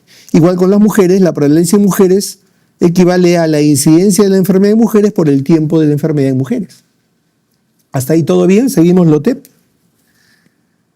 Y por un artificio matemático de esos que aprendimos, esas travesuras matemáticas que aprendimos en la academia, voy a reemplazar para tener las mismas variables, La incidencia en varones lo voy a reemplazar por 3 veces la incidencia en mujeres, que es el dato inicial de la pregunta. Y de esa manera la ecuación me queda de esta forma, ¿no? 3 veces la incidencia en mujeres por el tiempo de la enfermedad en varones es igual a la incidencia en mujeres por el tiempo de enfermedad en mujeres. ¿Qué hago a continuación? Usando los mismos métodos antiguos, voy a pasar a un lado los tiempos y al otro lado las incidencias. Y me va a quedar así. Tiempo de la enfermedad en varones sobre el tiempo de la enfermedad en mujeres es igual a la incidencia en mujeres entre el triple de la incidencia de enfermedad en mujeres. Cancelo incidencias y concluyo en esta igualdad. El tiempo de enfermedad en varones es como 1 y el tiempo de enfermedad en mujeres es como 3. Hasta ahí nomás llegué y tengo que interpretar. ¿Qué significa eso? ¿En quién la enfermedad dura más tiempo? ¿En hombres o en mujeres? En mujeres, la enfermedad dura 3 veces más. O si quieres, al revés. En el hombre o en los varones, la enfermedad dura 3 veces menos. ¿Ah? ¿Y a qué se puede deber que en los varones la enfermedad dure menos tiempo? Solo hay 2 respuestas posibles. Uno, que los varones se curen más rápido. ¿Y cuál es la otra opción? Que los varones se mueran primero. Y de esas 2 opciones, la única alternativa es la segunda. La tasa de letalidad es mayor en varones. Por esa razón, el tiempo de enfermedad en varón es menor, porque se están muriendo más rápido por la letalidad. Bonita pregunta. Siguiente. En 1980 hubo un escape de gas radioactivo de una planta de fabricación de sustancias radioactivas. La planta tenía 500 obreros, la ciudad más cercana estaba a 1000 kilómetros de distancia y tenía 2000 habitantes. Del 80 al 2000 se diagnostican 25 casos de leucemia mielocítica entre los obreros y en la ciudad más cercana 5 casos de leucemia. ¿Cuál es la tasa de incidencia de leucemia en la población expuesta? Un detalle que solo es para comentar. La pregunta está mal hecha. No podemos calcular la tasa de incidencia porque no me dan en ninguna parte de la pregunta tiempos de exposición por persona, que es la variable. Tengo que calcular simplemente la incidencia en expuestos, pero ya hablamos de ese tema, ¿no? Entonces voy a calcular la incidencia de leucemia en la población expuesta. ¿Cómo se hace esto? ¿Cómo es el tiempo? La tasa de incidencia en la población expuesta es igual al número de casos nuevos en la población expuesta entre la población expuesta. Y eso, siguiendo las reglas generales, lo voy a multiplicar por 1000, que es el amplificador o múltiplo de 10 más común. Yo acá tengo 2 poblaciones, una que está expuesta y otra que no está expuesta. ¿Cuál es la población expuesta al gas radioactivo? La que está en la planta, la que está en la fábrica, es decir, los 500 obreros. Ellos son los que están expuestos al gas radioactivo. ¿Y quién es la población no expuesta? Los que viven a 1000 kilómetros. ¿Ya? Entonces, la pregunta me permite identificar a la población expuesta, que es diferente a la población no expuesta, ¿no? La expuesta son 500, la no expuesta son 2000. Y me dice, del año 80 al 2000, se diagnostican 25 casos de leucemia entre los obreros y solo 5 en la otra población. Y me piden la incidencia en la población expuesta, entonces será 25 entre 500. Al hacer esa operación y a multiplicar por 1000, me sale 50. Aparentemente no hay respuesta. ¿Qué tengo que hacer? Ajustarla y ver que la letra E es 5 por 100 o sería igual 50 por 1000. Entonces tengo que marcar la letra E porque es la misma equivalencia, ¿se entendió? Entonces, a veces puedes multiplicar por 1000 y te va a dar la respuesta directamente, pero a veces tienes que ajustar al amplificador que te da la pregunta. Ya pasamos una pregunta en la que el docente te pedía por 10.000. Ahora prácticamente sin decírtelo te está pidiendo por 100, porque es la única alternativa que se ajusta a la respuesta. Pero lo importante es que identifiquen cómo se calcula la incidencia de una población expuesta. Diga.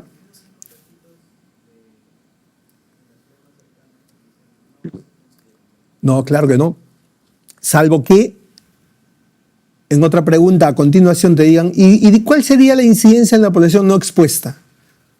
Ahí tú tendrías que dividir 5 casos entre 20.000. Pero esa sería la incidencia de población no expuesta. En este caso particular son datos distractores nada más.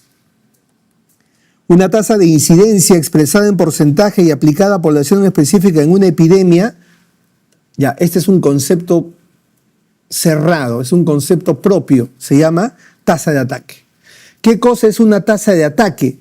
Una tasa de ataque no es otra cosa que la incidencia en un brote o en una epidemia. Entonces no se olviden, cuando te hablen de tasa de ataque, es el nombre que se le da a la incidencia de una enfermedad, pero asociada a un brote o a una epidemia. Por lo tanto, la fórmula es la misma, ¿no? Número de casos nuevos entre población en riesgo. Se planifica una intervención sanitaria con la finalidad de disminuir los casos de diarrea en la población. Se inicia la recolección de información y se verifica que la población tiene 1.480 habitantes, de los cuales 876 están expuestos al consumo de agua contaminada. En este grupo se presentaron 94 nuevos casos de diarrea. Con esta información, ¿usted qué cosa puede calcular? La tasa de incidencia, porque te da el número de nuevos casos, ¿no? En Tembladera se tiene malaria como enfermedad endémica. Hasta el mes de julio del 2012 se han presentado 217 casos de dicha enfermedad. En el mes de agosto aparecen 35 nuevos casos. ¿Cómo se denomina el estudio de los nuevos casos? Incidencia. Doctor, ¿tan fácil? Bueno, así también vienen, pues, ¿no? Y además es fácil porque ya sabes, ¿no? Si no supieras, sería tranca. El distrito de San Juan de Lurigancho tiene una población de 1 millón de habitantes y en el 2017 se presentaron 800 casos de dengue, de los cuales fallecen 80 enfermos. ¿Cuál es la tasa de letalidad? Ya, este es otro indicador importantísimo. La letalidad o tasa de letalidad, que es igual al número de fallecidos por una enfermedad entre el total de enfermos con dicha enfermedad. Esta es una tasa muy fina porque no admite otras variables que no cumplan estas condiciones. Siempre pongo este ejemplo porque es muy didáctico. Si tú quieres medir, por ejemplo, la letalidad de la diabetes y tú has visto que un paciente con diabetes acaba de ser atropellado y ha fallecido, la pregunta clásica es, ¿esta muerte por diabetes se debe sumar al cálculo de la letalidad por diabetes? La respuesta es no. ¿Por qué no, doctor? Si es un diabético que ha muerto. Es correcto, pero no ha muerto por diabetes. Ha muerto atropellado, ha muerto por cualquier otra causa. Porque la letalidad solo acepta casos de fallecidos por la enfermedad, no por otras causas. Ese detalle hay que tenerlo muy en cuenta. Y la letalidad siempre se expresa en porcentaje, lo que significa que el amplificador o múltiplo de 10 para la letalidad es 100. Cuando multiplicamos cualquier cociente por 100, lo estamos convirtiendo en porcentaje. Entonces me dice la pregunta que han fallecido 80 personas de 800 que tenían la enfermedad. 80 entre 800 por 100, 10%.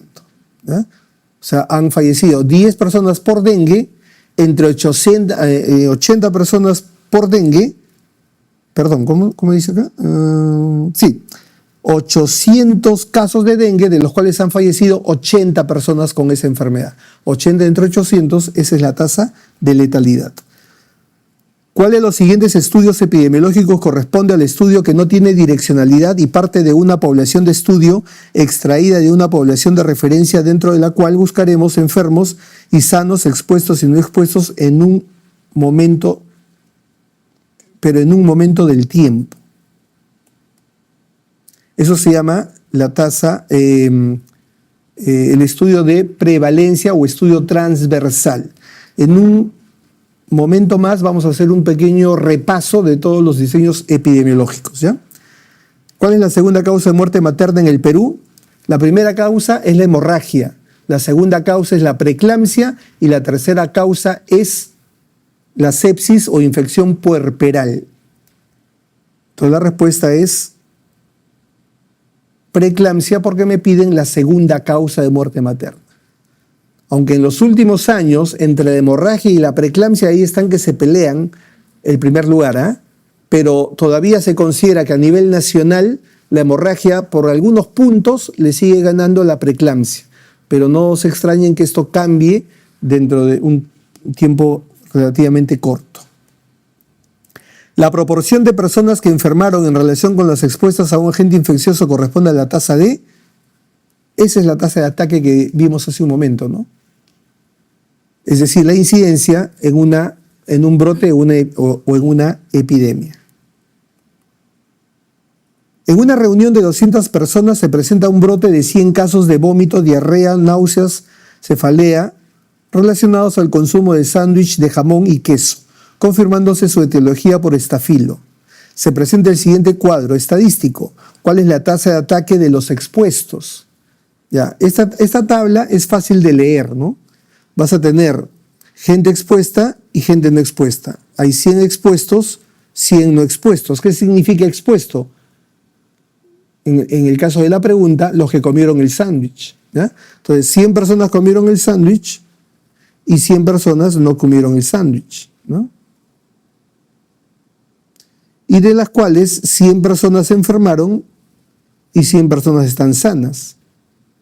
Y acá están los datos que nos da la pregunta, ¿no? Ah, no, perdón, te dan la tabla. En los datos no está, te dan la tabla. Y sobre los datos de la tabla te piden calcular la tasa de ataque, pero en los expuestos. Entonces, ¿qué haces tú? Simplemente me concentro en este grupo y voy a calcular cuántos casos de estafilo aparecieron entre la gente que comió el sándwich. Y eso me lleva, no sé si está el cálculo, no está, 80 entre 100. Multiplicado por 100, eso me da 80%. ¿Cuál es la causa más frecuente de muerte materna en zonas urbanas en el Perú? La preeclampsia, ¿ya? Yo les he dicho, de manera global, en todo el Perú, la hemorragia todavía está en primer lugar.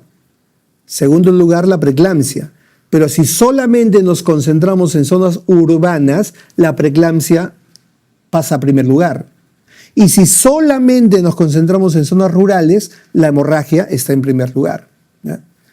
Juntas todo y el final es de fotografía, ¿no? Casi empatados, hemorragia con preeclampsia, pero con un ligero predominio a hemorragia.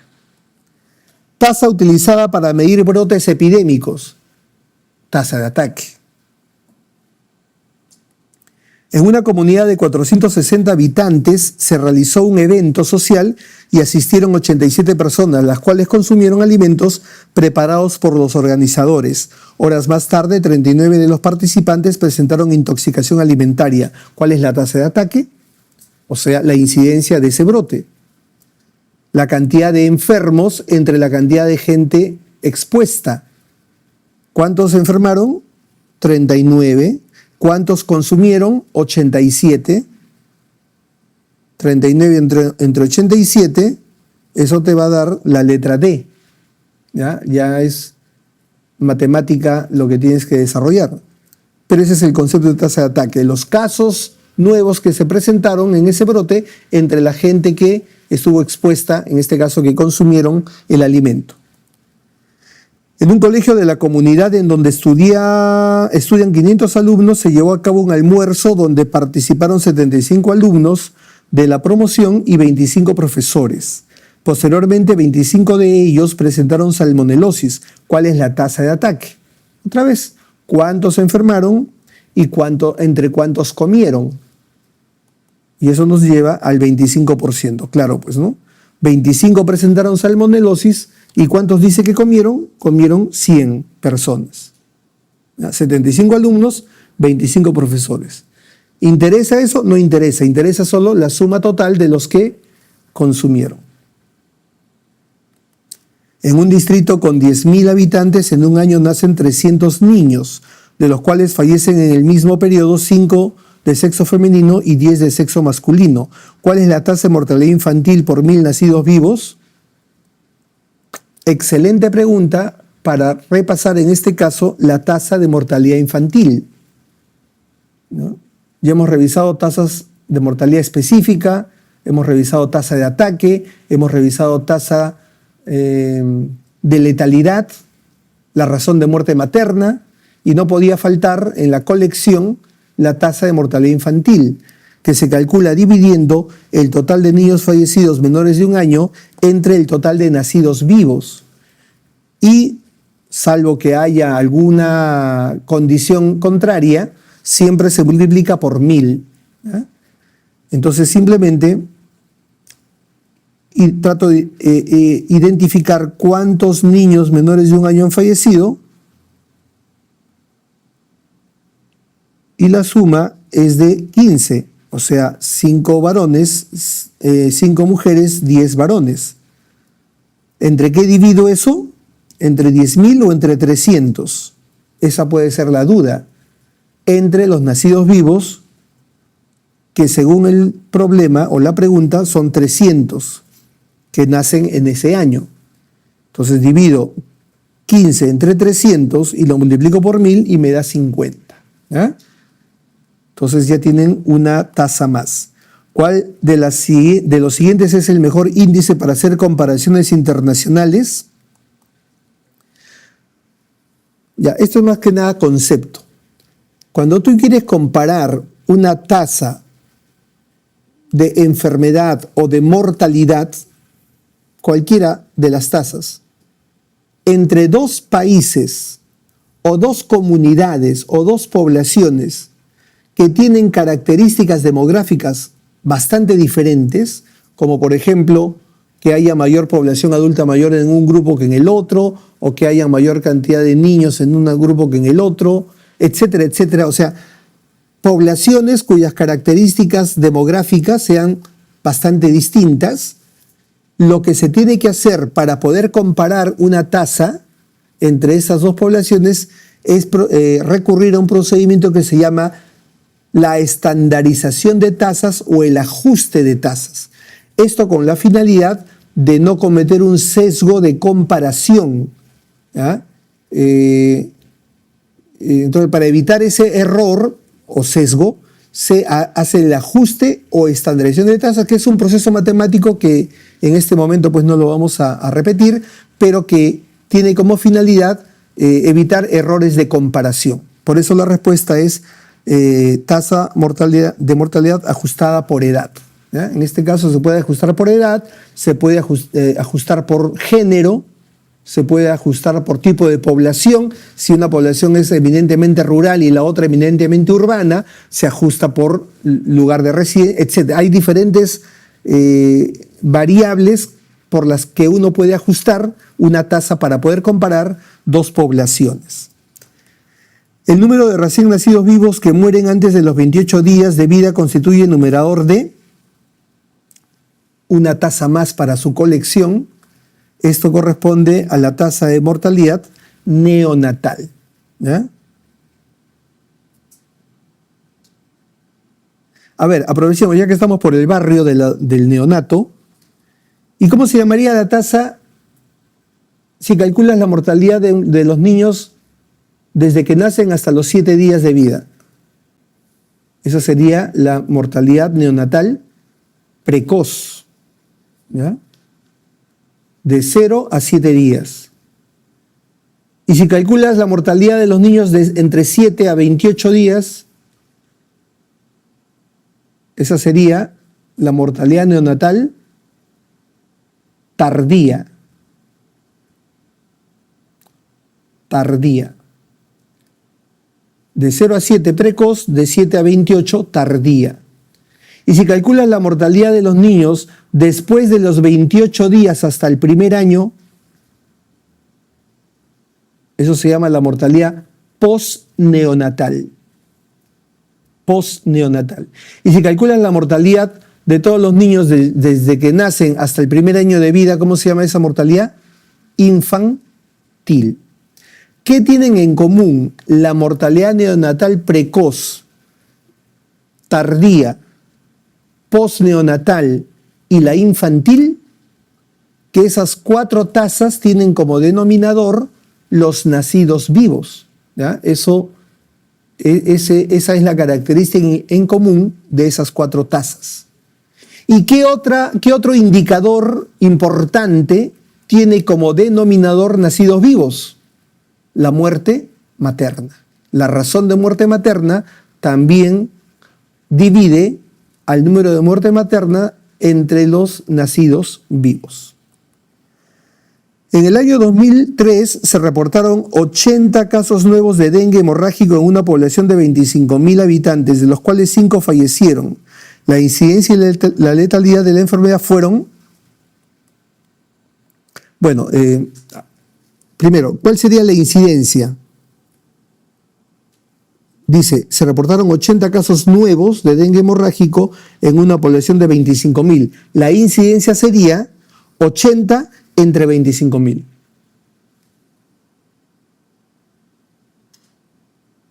¿Y cuál sería la letalidad? 5 entre 80. La incidencia, salvo indicación en contrario, se multiplica por 1000. La letalidad se multiplica por 100. La letalidad siempre es en porcentaje. Y si la matemática les va bien, entonces la respuesta es la letra B. Les pido por favor que de todas maneras verifiquen, confirmen, y sobre todo hagan el procedimiento, ¿no? Que es lo que tienen que hacer. Y recuerden que el día del examen no van a llevar calculadora ni celular. ¿En cuál de los siguientes casos disminuye la prevalencia? Otra vez recordamos el PIT. El PIT sirve sobre todo para preguntas como esta. Y la respuesta es, cuando aumenta la letalidad,